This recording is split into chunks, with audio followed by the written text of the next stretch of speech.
Hello, welcome to the Rashad Mitchell Show, live on Spreaker.com, coming to you live from Paterson, New Jersey. And I'd like to thank those who are listening right now on Spreaker.com and those who are going to be listening later. I'm going to have an action-packed show today, and hopefully you will like it and be entertained and informed and have the knowledge that you need for what I will give out today. But first and foremost, on some sad news, Eddie Einhorn, who was a minority owner and vice chairman of the Chicago White Sox, passed away on February 24th, 2016. The reason I bring this guy up because, number one, he's from Paterson, New Jersey. Grew up in a Jewish family in Paterson.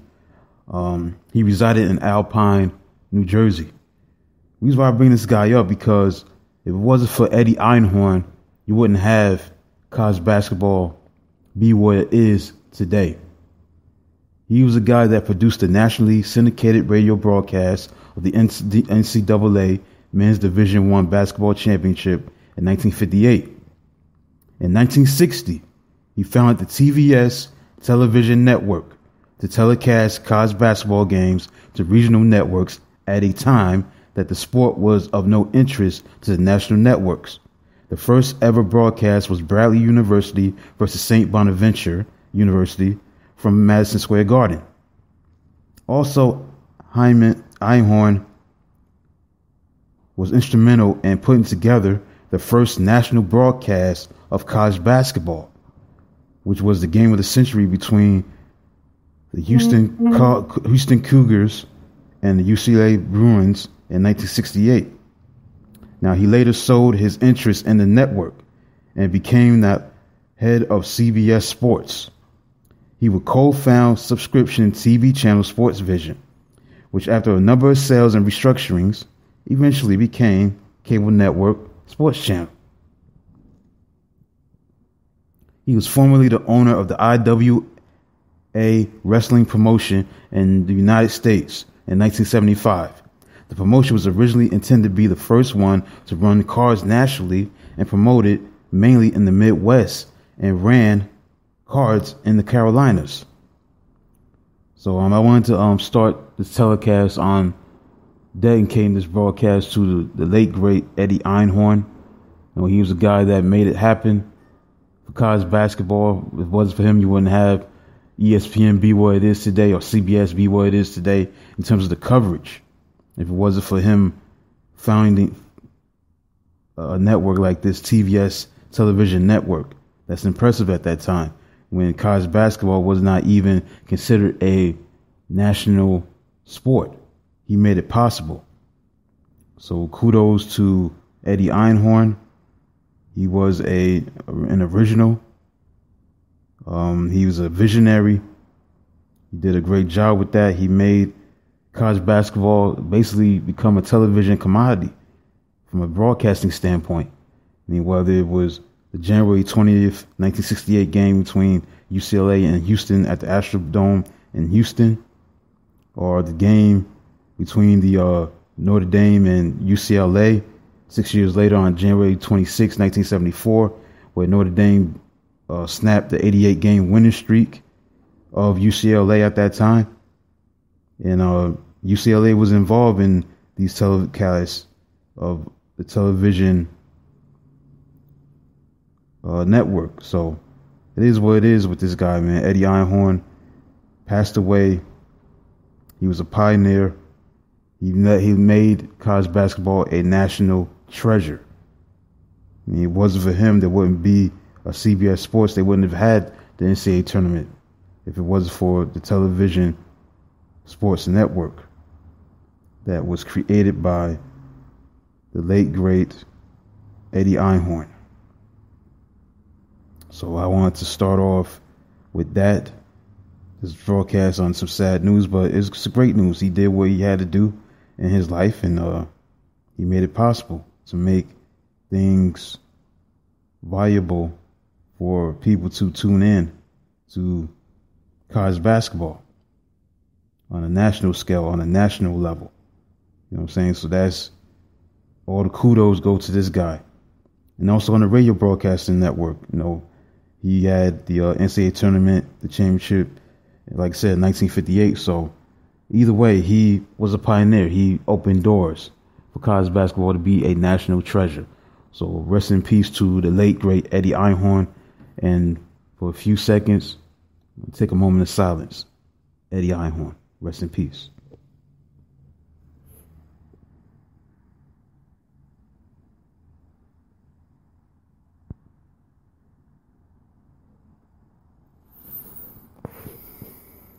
All right, thank you for the moment of silence. Now we're gonna move on to great news with the NBA. We had some about 10 games played last night in the NBA. Now, obviously, going to start with the great Golden State Warriors, who just have the right stuff in them to keep on pulling these games out. That was a marquee matchup last night. It was between the Golden State Warriors and the Miami Heat. First and foremost, it was a close game down the stretch. There was a sequence where Draymond Green attempted a three-pointer. It was blocked by, I think, Hassan Whiteside. But Curry got the ball back. Went behind the screen that was set by Draymond Green. He attempted a three-pointer from the type of the key, which he always makes on a regular basis, and knocked it down, and they was able to take the lead for good, 110 to 108. I mean, this team is just unbelievable. This team is so amazing. And Dwayne Wade had a great game himself. He turned back the clock. He had 32 points himself and 7 assists. But anyway, this Stephen Curry is I think he's gonna win the league MVP for the second consecutive year. He's league MVP a year ago, and I think he's gonna be league MVP twice in the last 2 years. I mean, he's just unbelievable. He made the three-pointer over Hassan Whiteside with 38 seconds left. And this game was a great game. It had 13 lead changes. But he had 42 points, which is the ninth time Curry has done that, scoring at least 40 points. This guy is amazing. And the Warriors also walked off a winner, obviously for the 51st time in 56 games. They are 51-5 as this run to 70 games or 72 games, 73 games is still reachable. It's attainable. I mean, everything's properly in place for them to do great things.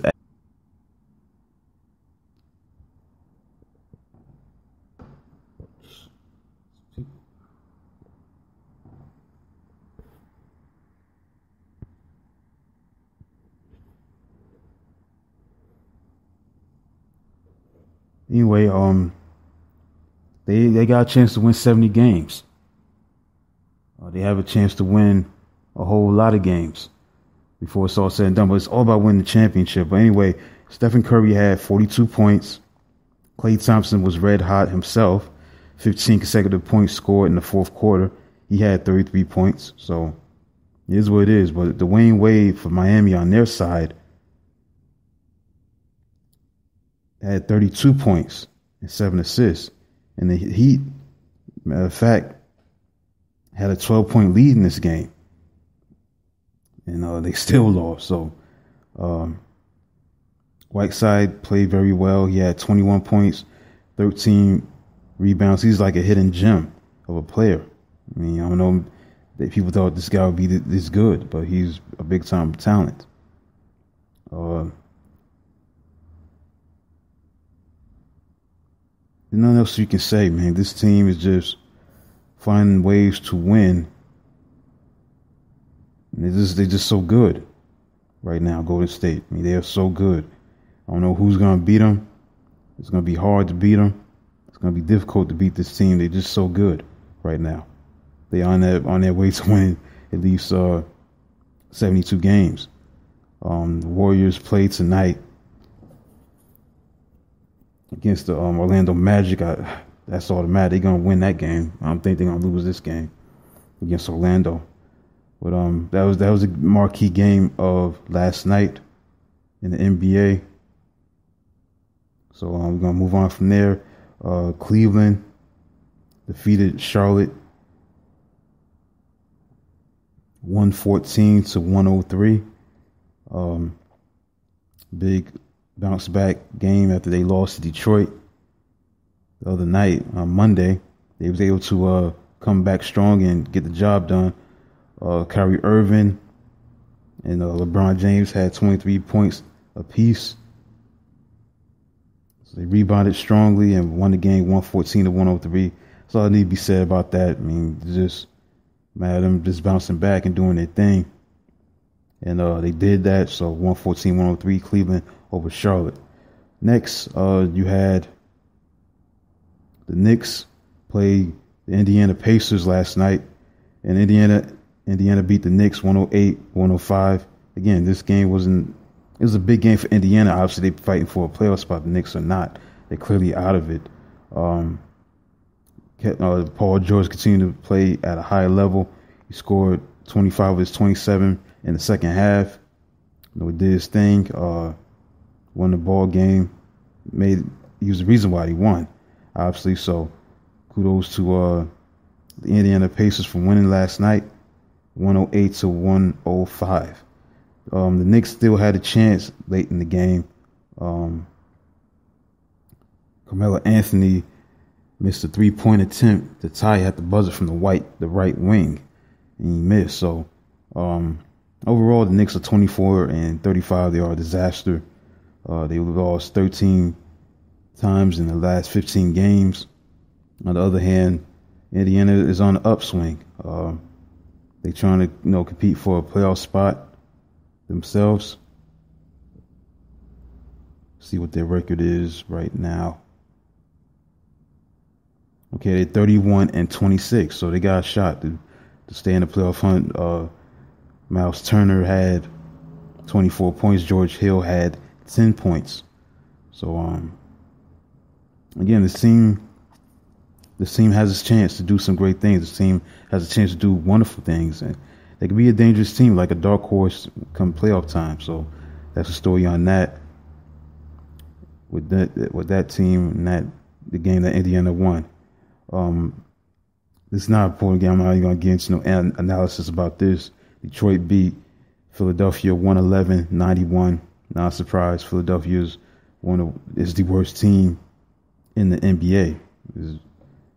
There's no need for introduction with that. They're just an awful franchise. Let's see what their record is. Before I move on to something else, see what their record is. Let me see. Take a look.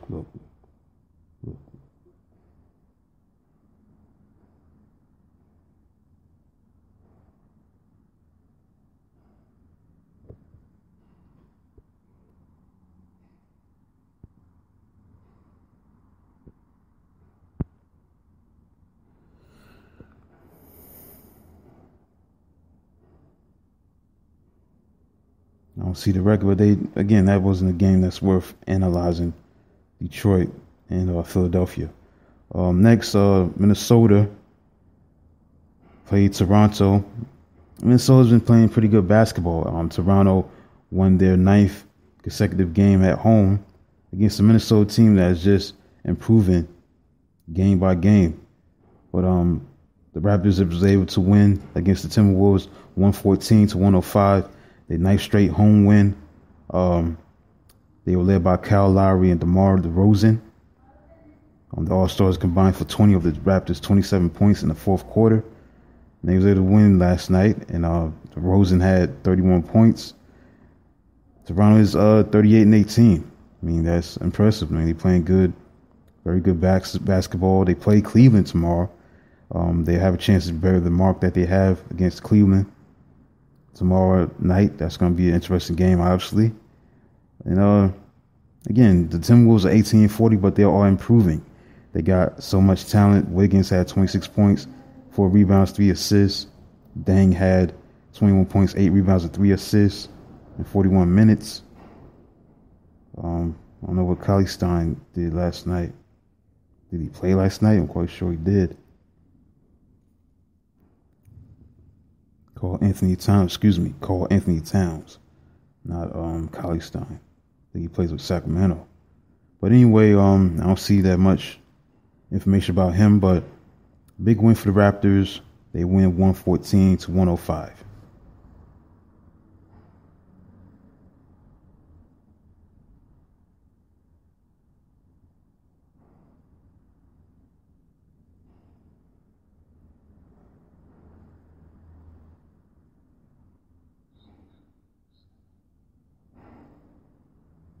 Okay, next, Chicago Bulls beat the Washington Wizards 109-104. Recap of this game. That's a big win for the Bulls. Handling their business against the Washington Wizards. The Bulls have been going through a lot this year.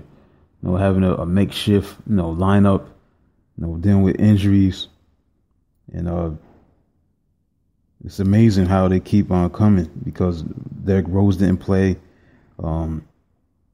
Jimmy Butler didn't play, but the team led by committee, makeshift Bulls lineup, still was able to win against the Wizards. Taj Gibson, Etuan Moore scored 17 points. Tony Snell he was 4 for 5 from the 3-point line and had 16 points. Doug McDermott, Mike Dunleavy had 14 points. So they chipped in, did their thing, held it down, no excuses. For the Wizards, let me go back to the Wizards. Before I get into them, the Bulls won their 3rd straight game. Paul Gasol had 15 rebounds, 10 points and 9 assists, almost had a triple-double, and he was playing with the flu. But Paul Gasol is a borderline Hall of Famer. But as for the Wizards, 19 points for Bradley Beal. Garrett Temple had 18. Ramon Sessions had 18. John Wall had 16. Markieff Morris had 10 rebounds. Big time win for the Bulls. So it needs to be said about that. Story on that. Let's move on to the next game to look at from last night. Well, this game not working into the Lakers are just a bad team.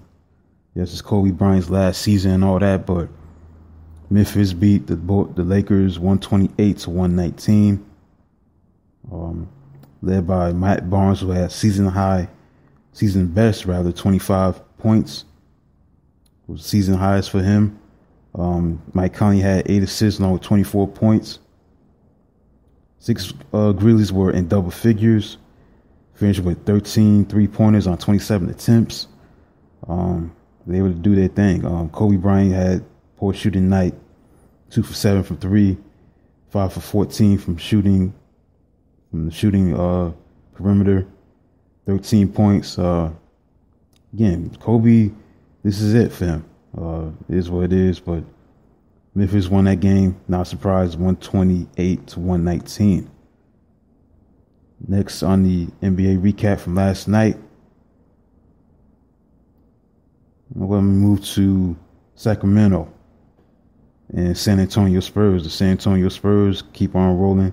They still in the hunt. I mean, they still right there to have the best record in the West. But they beat the Sacramento Kings 108-92. The Spurs beat the Sacramento Kings.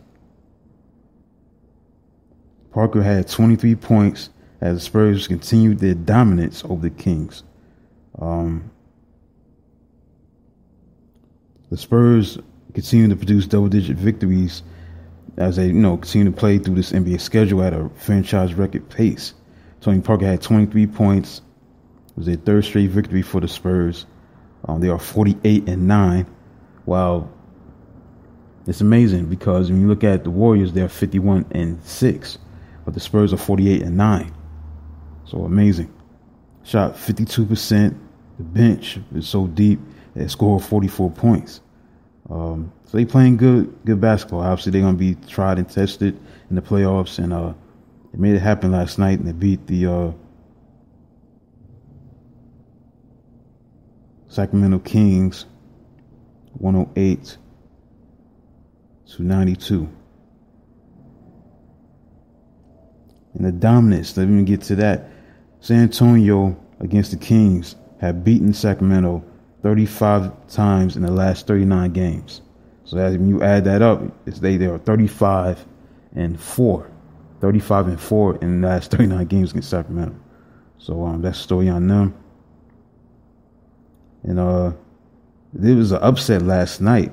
The Denver Nuggets shockingly surprised the LA Clippers 87-81 in LA. I mean, what a surprise with that. They snapped a 3-game skid against the Clippers. Maybe the Clippers took the Nuggets for granted. Kenneth Faried had 21 points, 11 rebounds. This was their first victory since the All-Star break. Gary Harris had 17. Danilo Gallinari had 16. Gary Harris had 17. This is a bad loss. I mean, you cannot lose to this team if you're the Clippers.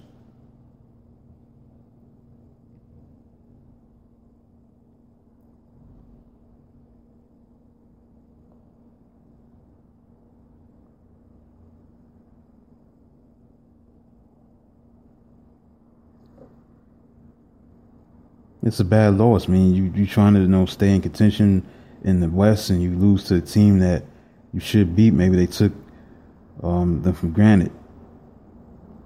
But bad job by the Clippers. 20 points apiece for J.J. Redick, Jamal Crawford, Chris Paul had 17 points and 10 assists. So a bad loss for them. And lastly, before I move on to something else,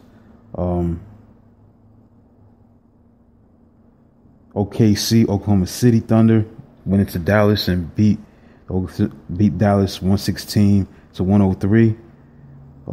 Big game from Westbrook and Durant, as obviously dynamic duo, combined for they had 24 points apiece.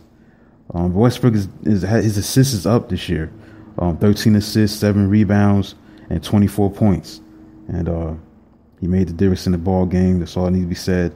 Dirk Nowitzki had 33 points, but they are 0-4 against Oklahoma City. I don't think they've beaten them this year. Let me see, 117, 114, 108, 89. No, they have not beaten them. So they're 0-4.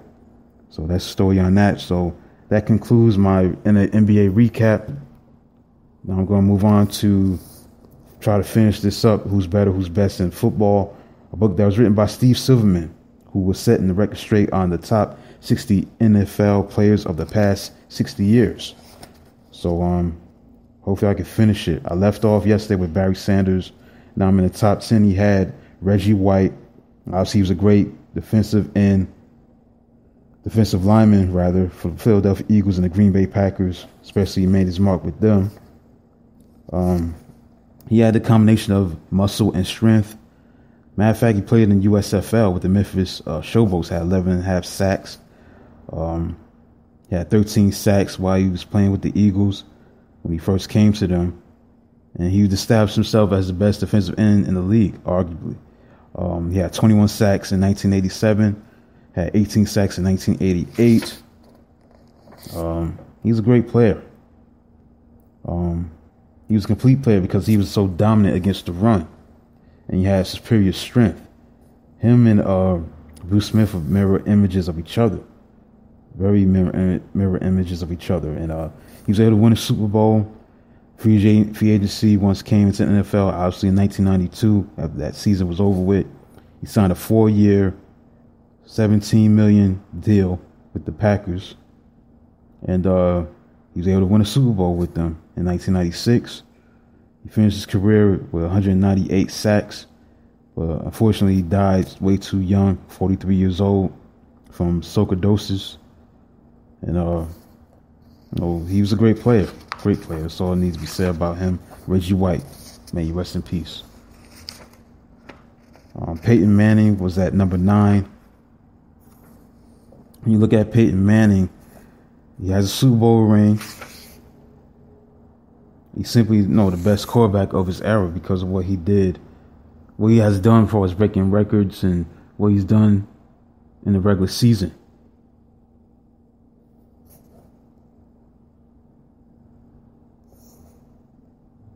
He had that intelligence, has that experience that gave him the ability to make the superior play call on a consistent basis. IQ, his ability to grab and take information and put it out there in 40 seconds and process it. That's what made him what he was. He had a great ability to read defenses, make the proper call, and confuse the defense with his offensive prowess.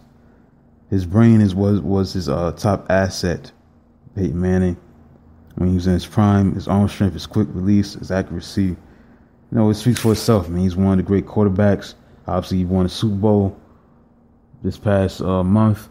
Obviously, he didn't do that much to put him in a position to do it because of the defense was the key factor, the catalyst. It's called like it is. He's won multiple MVPs. He's done his thing. His best season had to be 2004, where he threw 49 touchdowns in 2004. So Peyton Manning was number 9. Number 8, not surprised, Deacon Jones, who was a great pass rusher. He coined the term sack, and he played with the Rams for about 11 seasons. Also the San Diego Chargers and the Washington Redskins. He was that guy. He was the guy that you had to worry about because he had the devastating speed for that position at defensive end. And he had 173 and a half quarterback sacks. He had the best 5-year run for any defensive player in league history. He recorded 106 sacks between 1964 and 1968. In the last 2 years of that run, he had 50 sacks. And this guy was no slouch. This guy went up against the best offensive linemen who are in the Hall of Fame right now, who are in the Hall of Fame of his era. Whereas Forrest Gregg, Jim Parker, Bob St. Clair. This guy made his mark. And he made a great quote when he said that about the fearsome foursome, because you look at the defenses, they had great nicknames like the Steel Curtain, the Doomsday Defense, Purple People Eaters. But he even said in this quote, he said, if you want to get technical about it, the Vikings, Purple People Eaters, the Steel Curtain, the Cowboys, Doomsday Defense, all came after the fearsome foursome, which is correct. He said those teams saw how devastating the great defensive line could be. They wanted to be like us. They had their own nicknames, but none of those names were as good as ours. And I truly believe that we were the best defensive line to play in our era or any other. He has a great point. He has a great point of saying that because they did it first. And plus, he invented the head slap in a sense. That was part of his arsenal. But when you look at the defensive linemen, yes, the fearsome foursome started that first with that nickname and how great they was at the defensive line and how they was able to get to the quarterback. So Deacon Jones was a great one. Next, he had Steve Silverman had Johnny Unitas, who became the standard for all quarterbacks that would come after him. He was the first of the great quarterbacks in the game's modern era. This guy was the best quarterback in the NFL, and he made his mark in the greatest game ever played when they played the Giants in the 1958 title game. He was the standard bearer for all quarterbacks who came from Western Pennsylvania, because he was born in Pittsburgh, and it was for him you wouldn't have a Joe Namath, for Joe Montana, Dan Marino, or Jim Kelly. He was prolific as a passer, led the NFL in passing yardage 4 times between 1957 and 1963, and led the league in touchdowns 4 straight times between 1957 and 1960. But when you lead the league in 3,099 yards and 25 touchdown passes, that was rare for somebody to do that at that time. And he was tough. He's a prototypical pocket passer. Wore those high top shoes. He did his thing. 27 times He threw for 300 yards or more. He threw at least one touchdown pass in 47 games consecutively from 1956 to 1960. So this guy was so consistent, man. He was definitely that standard bearer. That's the way it is with this guy. He was a great quarterback, no doubt. So that's the number 7. Number 6, we have the great Walter Payton, who left the earth way too soon. Sweetness because of his personality. Came out of Jackson State in 1975. Played for the Chicago Bears. And this guy was a complete running back. I mean, this guy definitely made his mark as a running back. He played a complete game. You know, he could throw the football. He could run it. He punished tacklers where he ran the ball. He missed one game in his rookie season. He never missed another. He might have been the best all-around running back to ever play the game. Played on that 85 Bear team that most people think is the greatest team of all time. Payton had 77 games with more than 100 yards rushing, including 275 yards rushing against the Minnesota Vikings. He rushed for more than 1,000 yards in a season 10 times, which was an NFL record at the time of his retirement. When he retired, he rushed for more than 1,000 yards in a season 10 times. Think about that. 10 times he rushed for more than 1,000 yards. That was a record once he retired from the game. And he was in the Pro Bowl 9 times. He caught, as a Chicago Bear, he was a great receiver out of the backfield. He caught 492 passes as well. Again, he was a great player. You know, he knew how to run the halfback option play that went for 8 touchdowns. Well, he did his thing. Won a Super Bowl. And that's that, man. He was one of the all-time greats. But he left too soon in 1999. He passed away due to liver disease, but rest in peace to Walter Payton. Number 5, the great LT, Lawrence Taylor. Needs no introduction. I mean, this guy changed the game. I mean, when he came to the league, he redefined the outside linebacker position in the 3-4 defense. I mean, he could chase any play down from behind, had remarkable speed. Bill Parcells was a catalyst in his development as a defensive player at the linebacker position. Bill Belichick, 10-time Pro Bowler, 8-time first-team All-Pro, won Defensive Player of the Year 3 times, won League MVP, becoming the second defensive player in history to capture MVP honors. I think Alan Page was the first to do that. He had 20.5 sacks. Giants won the Super Bowl in 1986. In the Hall of Fame, Coach Bill Walsh was so fearful of Taylor's ability to chase plays down from behind that he never ran away from him. Instead, the 49ers decided to run the ball against the Giants. It was directly at Taylor, where 1 or 2 blockers might be able to control Taylor long enough to give a running back just enough of a crack to get past him. And this guy was a terror, man. His best game he ever played in probably was in 1988 against the Saints, where he played with shortness of breath because he had torn shoulder ligaments and a torn pectoral muscle. He was in constant pain. Harry Carson, Carl Banks, and Phil Simpson didn't even play. But Taylor had 7 tackles, 3 sacks, and 2 forced fumbles. And the Giants won 13-12. Even John Madden said he never saw a defensive player who could come close to matching Taylor's on-field ferocity and all-around impact that changed the game. He said nobody changed defense more than Lawrence Taylor. He also said that he changed the way linebackers play. He changed the way teams rush the passer. He changed the way linebackers play. He changed the way offenses block linebackers. He's absolutely right, man. This guy, did his thing, man. He had, 142 sacks for his career. He had an unofficial 9.5 sacks his rookie year. But this guy was unbelievable, man. He changed the game. To me, in my eyes, he's the best defensive player I've ever seen. And obviously, he's the best linebacker I've ever seen. I don't think there'll never be another LT. Maybe Von Miller could give him run for his money, but I don't think so. Dick Butkus is number 4. Now, before Lawrence Taylor, it was Dick Butkus, who had a mean streak in him, played for the Chicago Bears. He was very violent in the way he played the game. He averaged 120 tackles, 50 assists. Over the first 8 years of his career, he had career high 18 sacks during the 1967 season, which is amazing for a middle linebacker.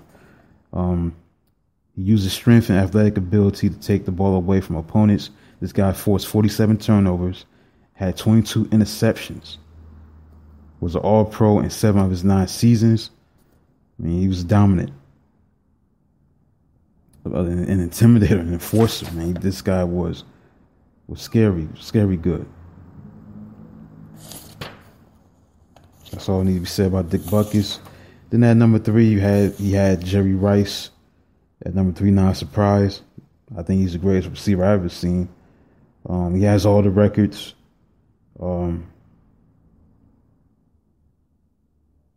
His coming out party was a game against the Rams, Los Angeles Rams, when he, in week 14, when he caught 10 passes for 241 yards. And in his second season, he had 86 passes for 1,570 yards, 15 touchdowns. In 1987, Rice caught 65 passes for 1,078 yards, 22 touchdowns in 12 games. He caught 11 passes for 215 yards and a touchdown in Super Bowl 23.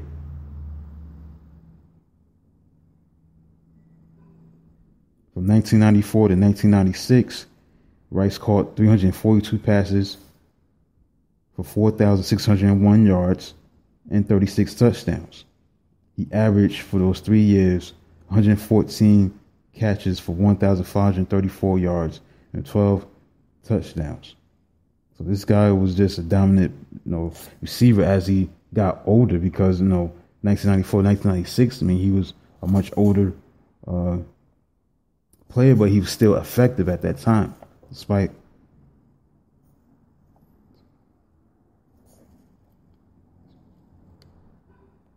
He's the only player in league history with 200 touchdowns. He finished with 208 total touchdowns. 197 came as a receiver. So this guy was a great receiver. I mean, he won 3 Super Bowls, and I mean, it speaks for itself. I mean, he's one of the best players, top 10 players ever played the game. Number 2, Steve Silverman had Jim Brown at number 2. Obviously, he's the greatest running back ever, in my opinion. I didn't see him play. I've heard of him, obviously. 1963, he ran for 1,863 yards. In 1964, he ran for 1,446 yards. He ran for 1,544 yards in 1965. Now, check this out. He did this in a league where you only played 14 games. You didn't play 16 games at that time. You played 14 games. 14 games. For him to pull that off was so incredible. I mean, I don't think nobody will ever see that in the league anymore. I don't think nobody could run for that many yards that I just mentioned. See, 1,863 yards, 1,446 yards, 1,544 yards in a 14-game schedule. I mean, that is incredible. 4-time league MVP, led the NFL in rushing in 8 of his 9 seasons, averaged better than 100 yards per game throughout his whole career. Never missed a game due to illness, injury. Averaged 5.2 yards per carry. This guy was a great running back. I mean, this guy was no joke. Simple as that. When he retired, he was the career leading rusher with 12,312 yards, which was broken by Walter Payton. He retired at age 29 to get into movies and be in movies like The Dirty Dozen, 3 the Hard Way, movies like that, 100 Rifles. So he did his thing, Jim Brown. And last but not least, for the number one player in the last 60 years, according to Steve Silverman, was Joe Montana. Not a bad pick. I mean, quarterback is the most important position in football. And he put Joe Montana as the number one player of all time. Definitely. I wouldn't disagree with that. Because Montana was just Joe Cool, man. Won 4 Super Bowls, threw 11 touchdowns, no interceptions in the Super Bowl. But his moment that came of age was obviously the catch against the Dallas Cowboys on 3rd down and 6. I think it was 3rd down and 6. He just threw that ball up, man. And Dwight Clark caught that pass, and that was it. The legend of Joe Montana was born in that sense. So the stuff that he did in the Super Bowls, man, Super Bowl 23. I mean, this guy was 23 out of 36, 2 touchdowns, threw for 357 yards, threw that touchdown to John Taylor. Numbers are right here. I mean, Super Bowl 19, 24 out of 35, 331 yards, 3 touchdowns against Dan Marino and the Miami Dolphins. And his best game he ever played, to me, was in Super Bowl 24. 22 out of 29, 75.9% completion percentage, threw 297 yards, threw for 297 yards and 5 touchdowns, 0 INTs, 147.6 passer rating. That was his last Super Bowl appearance. He went out with a bang. So that concludes this look at the part series of who's better, who's best in football, looking at the top 60 NFL players of the past 60 years, which was written by Steve Silverman. He wrote a great book. That's why I bought it, several years ago. And I'll move on to tomorrow. I'm going to start a new series on a book that I bought also a long time ago about who's better, who's best in basketball. Looking back at the top 50 NBA players of all time. Elliot Cobb wrote the book. It's going to be a very interesting book. I'm going to go through that whole book and take it from there. So I'd like to thank those who were listening to this telecast, who's going to be listening later. Thank you so much. This is Rashad Mitchell on the Rashad Mitchell Show. I'd like to thank those for listening. Before I let you go, you can check me out on Rashad Mitchell's books. I have 39 books. I finished my 40th book today, but it's not out yet, but it's going to be out. But I have 39 books. You can check them out on Rashad Mitchell's books on Facebook. You just go to the website and it'll take you to the author page, take you there. If you like R&B books, hip hop books, NFL books, poetry books, I got it for you.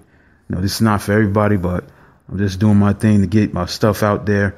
So you can check me out on Twitter as well, Rashad Mitchell at Rashad Patterson. Check me out there at Rashad Mitchell at Rashad Patterson. You want to follow me on what I'm doing, do that. Twitter, that's my Twitter account, Rashad Mitchell at Rashad Patterson. Twitter.com/Rashad Mitchell. Twitter.com/Rashad Patterson. Like I said, check my books out. Rashad Mitchell's books on Facebook. Got the website. Take you to the author page if you like books. So I can thank those for listening to this telecast. It was a great one. Until then, this is Rashad Mitchell on the Rashad Mitchell Show. Signing off. God bless.